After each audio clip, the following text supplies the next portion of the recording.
Halo para bapak dan ibu dosen dan teman-teman sekalian.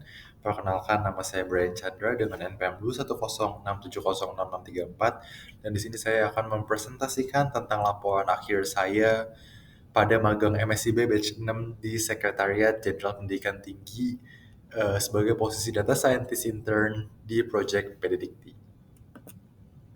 Jadi mungkin sebagai profil perusahaan singkat, Dikti ini itu adalah salah satu kementerian yang di bawah Kementerian Kemendikbud, yaitu Kementerian Pendidikan dan Kebudayaan, yang bertanggung jawab atas perumusan kebijakan dan pelaksanaan di berbagai aspek pendidikan, misalkan seperti pembelajaran, kemahasiswaan, kelembagaan, dan lain-lainnya.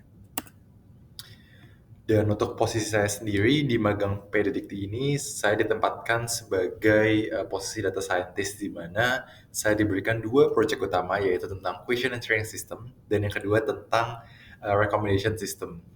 Jadi dari dua proyek ini nantinya hasilnya akan diintegrasikan ke laman PDDikti sebagai fitur yang mengintegrasikan AI dari project yang telah saya buat ini. Untuk detail dari project ini nanti akan saya jelaskan lebih detail secara lebih rinci pada next slide berikutnya. Dan jadi ini adalah salah satu project saya yang pertama, yaitu saya ditugaskan untuk membuat question answering system help desk. Dan latar belakang terbuat project ini kenapa? Karena hal berikut. Jadi seperti kita tahu bahwa di Predikti itu kita tuh mempunyai sistem helpdesk di mana pengelolaan manual untuk sistem helpdesk ini tuh terkadang itu sulit makan waktu dan juga kita tuh kekurangan agen manusia untuk menjawab pertanyaan-pertanyaan dari para pengguna secara cepat, dan ini bisa menyebabkan penundaan dalam menjawab pertanyaan-pertanyaan dari pengguna. Dan maka dari itu, melihat adanya tantangan seperti ini, implementasi dengan adanya otomisasi dari sistem AI yang berbasis question answering system itu bisa menjadi solusi untuk mempercepat hal-hal tersebut.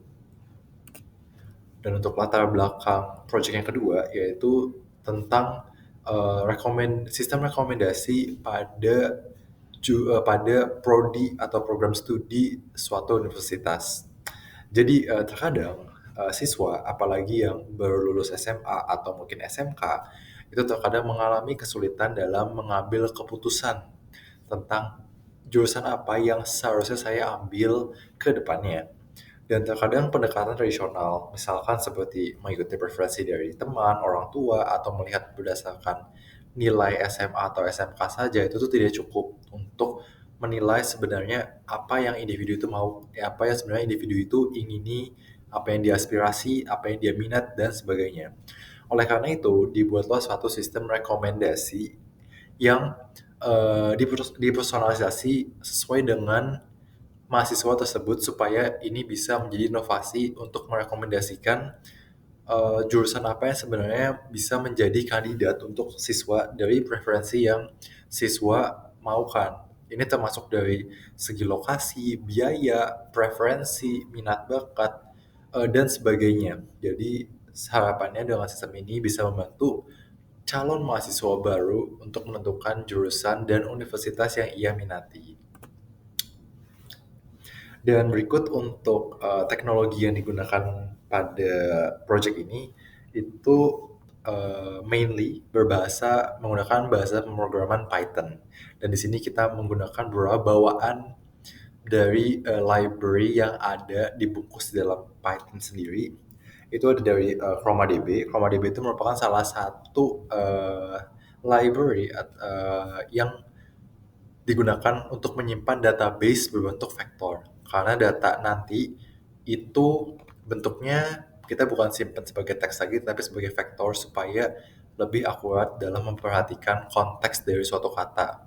Dan juga ChromaDB ini sudah mensupport sistem indexing yang efisien dan cepat sehingga ketika nanti user mencari sesuatu, ia bisa mencarinya dengan lebih cepat suatu informasi.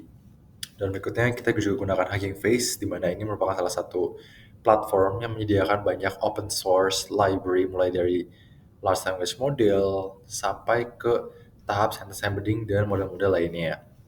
Kemudian juga ada library PyTorch, di mana library ini bisa mensupport kebutuhan Hugging Face, model-model large language model dan AI tadi yang berbasis transformers ataupun embedding dan sebagainya itu disupport juga menggunakan PyTorch supaya ia bisa menggunakan hasil transformers dan embedding tersebut menjadi sesuatu yang dibungkus dari library ini. Kemudian saya juga menggunakan LangChain, di mana ini adalah suatu framework yang bisa digunakan untuk mengintegrasikan sistem retrieval augmented system. Jadi dari konteks dan digabungkan nanti ke text generation itu bisa memakai framework si LangChain ini. Dan untuk metode sendiri, ada dua metode utama yang saya gunakan pada project magang kali ini. Yang pertama tentang Retrieval Augmented Generation, yaitu jadi itu salah satu metode di mana ketika kita ingin melakukan text generation, itu tidak serta-merta mendapatkan informasi dari teks dari large language model saja, tetapi kita juga mendapatkan konteks sebagai pengetahuan dari search engine yang akan diberikan oleh sistem search engine nanti sebagai konteks supaya large language model tidak berhalusinasi dalam memberikan suatu jawaban. Kemudian yang kedua ada vector search engine. Ini merupakan salah satu search engine seperti biasa untuk mendapatkan informasi, tetapi bukan berdasarkan metode text matching, melainkan ini memakai metode vector based matching sehingga dia bisa lebih mengerti konteks dari makna kata-kata tersebut, seperti itu. Dan ini merupakan hasil project pertama, yaitu tentang question answering system, dan ini sudah rilis di website PDDikti. Jadi ketika user nanya, nanti akan diberikan jawaban sesuai pertanyaan user memakai sistem retrieval augmented generation yang tadi. Dan hasil project yang kedua ini merupakan recommendation system. Jadi nanti calon mahasiswa baru bisa memilih dan nanti sistem akan memberikan beberapa kandidat universitas dan juga program studi yang sesuai sekiranya dengan preferensi calon mahasiswa baru gitu. Jadi di sini ini masih berupa prototype dan akan dikembangkan lebih lanjut nanti pada batch-batch berikutnya. Jadi secara keseluruhan tas apa aja sudah saya selesaikan. Ada 5 poin. Yang pertama, saya sudah membuat vector search engine dengan menggunakan multilingual vector embedding, dan tadi juga database-nya memakai ChromaDB sehingga untuk mendapatkan informasinya bisa lebih cepat, dan dia juga bisa mensupport multilingual. Artinya apa? Ketika user itu memakai bahasa Indonesia atau bahasa Inggris, itu masih bisa terjawab dengan baik oleh sistem. Dan yang kedua, saya juga mengimplementasikan Retrieval Augmented Generation. Jadi itu sebuah metode. Jadi ketika LLM memberikan informasi, dia itu tidak hanya memberikan informasi serta-merta begitu saja, tetapi sudah ada support dari konteks yang diberikan oleh vector search engine dari retrieval-nya. Dan yang ketiga, saya juga telah melakukan komparasi research dan juga evaluasi beberapa state of the art LLM yang saya gunakan pada project magang ini, mulai dari LLM yang sempat terkenal yang sudah cukup lama, yaitu dari Llama, dari OpenOrca, sampai ke yang paling baru yaitu ada di Gema. Dan berikutnya saya juga telah menghubungkan sistem RAG dan sistem vector retrieval yang saya buat dengan database Dikti, sehingga nanti kalau misalkan ada knowledge tambahan, ada perubahan knowledge dan sebagainya, dia itu sudah bisa mengupdate vector dan mengupdate informasi secara otomatis karena sudah dipasang scheduler juga pada sistem RAG tersebut. Dan yang terakhir, saya juga telah mengintegrasikan juga sisi dari setup untuk deployment-nya terutama. Jadi mulai dari setup environment-nya, requirements-nya, ada juga endpoint untuk persiapan nanti diintegrasikan ke tim back-end. Dan kendalanya ada 3 kendala utama yang saya temukan dalam magang ini. Yang pertama adalah saya baru menyadari walaupun misalkan saya bekerja di bidang data scientist, tetapi kita juga masih harus mengikuti aturan yang ada pada tim back-end maupun front-end, karena kita juga akan mengintegrasikan logika dari kode kita ke mereka sehingga mereka bisa membungkusnya dan bisa menampilkannya ke tim pengguna gitu. Jadi kita juga harus membutuhkan pemahaman dari tim back end supaya kita bisa memodifikasi kode kita yang selayaknya sesuai dengan kriteria mereka. Dan yang kedua juga pengimplementasian retrieval augmented generation ini dalam kita cara mengatur retrieval-nya, cara kita mengatur generasi teks dan sebagainya itu memerlukan konsep yang lumayan challenging ya karena ini juga merupakan hal yang baru dari saya yang baru saya pelajari dan saya harus melakukan research yang cukup banyak untuk menemukan cara-cara yang terbaik dalam hal ini gitu. Dan yang ketiga juga ada kendala dari eksternal. Seperti misalkan tiba-tiba model AI-nya itu down dari server sehingga kita harus menyiapkan lokal model. Seperti misalkan kita harus mendeploy large language model kita sendiri ke server Dikti. Jadi kita harus membutuhkan persiapan seperti RAM yang banyak, GPU-nya banyak, kita harus mengatur deployment sendiri dan itu merupakan kendala yang tiba-tiba ada saat program magang kali ini. Dan untuk relevansi dengan perkuliahan, ini ada 3 perkuliahan utama, yaitu mulai dari kecerdasan artificial dan science data.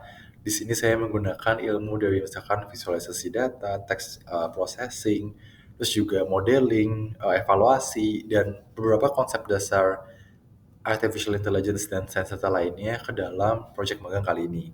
Dan yang kedua, perolehan informasi ini salah satu mata kuliah yang berpengaruh sangat banyak dalam project kali ini karena saya diajarkan bagaimana cara membuat search engine, bagaimana konsep search engine yang bagus dan juga bagaimana sih di belakangnya cara kerja dari suatu large language model sehingga saya bisa mendapatkan ilmu-ilmu ini dan bisa saya integrasikan ke dalam project kali ini. Dan yang ketiga, pemrograman lanjut. Walaupun saya di bidang data scientist saat ini, tapi saya juga tidak lepas terhadap pemahaman terhadap dalam memahami kode ataupun metode dari backend sendiri karena pengurusan deployment dari model data science itu tidak berdiri sendiri. Jadi saya harus mengerti juga tentang kode backend dan sebagainya supaya saya bisa mengintegrasikannya dengan baik ke tim backend nantinya. Dan untuk lesson learn, jadi secara keseluruhan saya memperoleh pemahaman yang cukup banyak, terutama dari metode deep learning dalam retrieval augmented generation dan juga recommendation system, dan juga dalam cara membuat vector search engine yang bagus gitu pada project question answering dan juga recommendation system. Jadi mulainya itu juga cukup panjang, mulai dari bagaimana cara mengolah data manajemennya bagaimana, processingnya, evaluasinya, sampai deployment itu merupakan satu flow end-to-end system yang cukup banyak saya pelajarin di magang kali ini. Dan bukan cuman metode saja, tetapi juga saya mendapatkan banyak paparan wawasan yang baru tentang tools dan requirements dan juga environment yang bisa saya temui misalkan seperti LangChain, ChromaDB, Transformers, dan lain sebagainya. Dan ya, mungkin itu saja yang bisa saya sampaikan. Terima kasih atas perhatiannya. Mohon maaf bila ada kesalahan kata. Dan mungkin sekian laporan akhir yang bisa saya sampaikan pada progres magang saya di batch 6 di Badan Dikti Sekjen Pendidikan Tinggi. Terima kasih.